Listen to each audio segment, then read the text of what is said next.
Shalom Makyam. First and foremost, I like to give all praises to Yahweh Ba'ashem, Yahweh Shai, Ba'ashem Akakwadash. I like to proceed this lesson with giving double honors to the apostles and elders of Great Millstone who do well and teach well, man. You know, in this message regards to you so-called Negroes, Latinos, Hispanics, Native Americans, and Seminole Indians who are the true, chosen, royal people of the Most High, man. The chosen people, man. You know, not those hook-nosed small hats out there in the land of Israel right now. You know, the 1948ers, those aren't the real chosen lineage, man. Those are the Edomites of the chief tribe of Amalek, man. Those are Amalekites out there, man. You know, the ones who own the banks, man, the Rothschilds, the Gettys, the Oppenheimers, the DuPonts, and so forth, man. You know, the wicked, those are the wicked, man. Without further ado, I like to read the book of James, chapter 4, verse 7, and it reads, "Submit yourselves, therefore, to Yahweh, resist the devil, and he will flee from you." I just wanted to get into this, man, because as you brothers and sisters know, man, we are in a time of, great tribulation, man. A time of great sorrow, man. Just get that.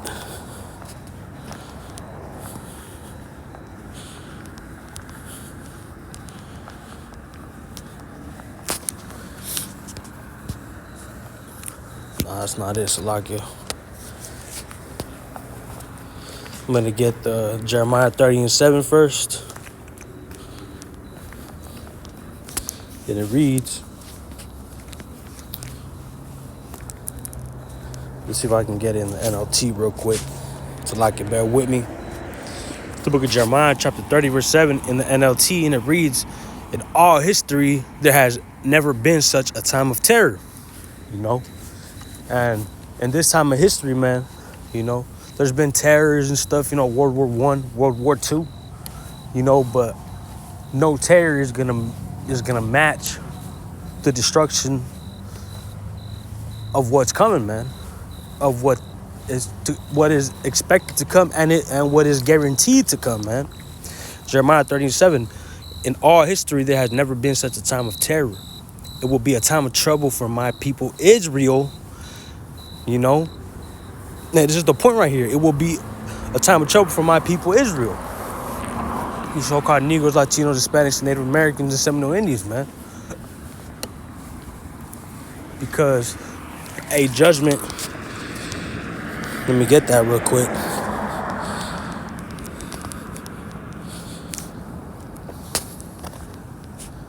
First Peter chapter 4, verse 17, "For the time has come that judgment must begin at the house of Yahweh. And if it first began at us, what shall the end be of them that obey not the gospel of Yahweh B'Shem Yahushua," man? It must begin at the house of Yahweh, man, which is the Israelites, man. Jeremiah 30:7 from the top. "In all history there has never been such a time of terror. It will be a time of trouble for my people Israel, yet in the end they will be saved." And that they will be saved is talking about the 144,000, 12,000, men from each 12 tribes of the tribes of Israel, man. And the 1/3 of the elect, man. Those are the ones that are going to be saved, man. But, you got to be, refraining from, indulging in the lust of this flesh, man. Because everything in this world, is vain, man. It has no, has no weight to it, no, how can I say, what's the word? It has no substance, it has no meaning, most of these things don't matter, man. What you got to do is keep following the spirit, man. Let's see.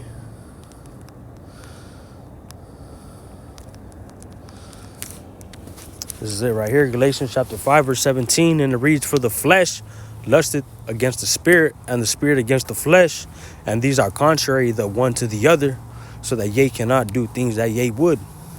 But if ye be led of the spirit, ye are not under the law. You know, the main point was verse 17, man. Let me read it again. For the flesh lusteth against the spirit, and the spirit against the flesh, and these are contrary the one to the other, so that ye cannot do the things that ye would. You know, and now is not the time to, you know, be in a spirit of, you know, doing whatever the fuck you want to do. You know, you got to say it how it is, man. Speaking to myself first and foremost. You know, we got to be more charitable towards the brotherhood, man. You know, feed the flock. You know, prophesy of what's coming, man.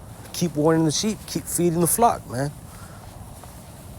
And not, you know, being taken away by the affairs of this life, man. Let me get that's a spirit, man.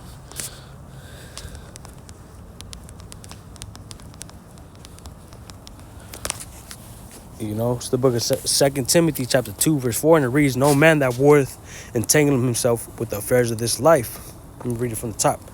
2 Timothy chapter 2, verse 4 through 6. No man that warreth entangleth himself with the affairs of this life, that he may please him who hath chosen to be a soldier.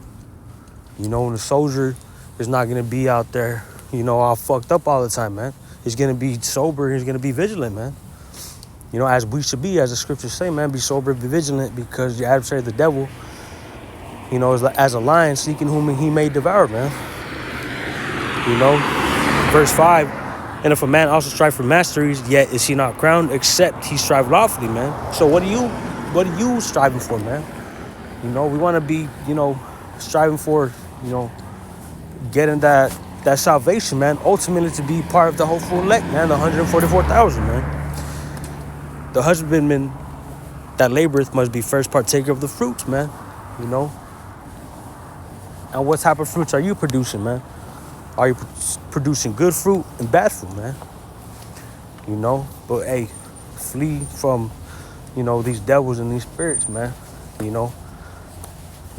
Be in the spirit, man. You know? But with that, I hope this lesson was edifying.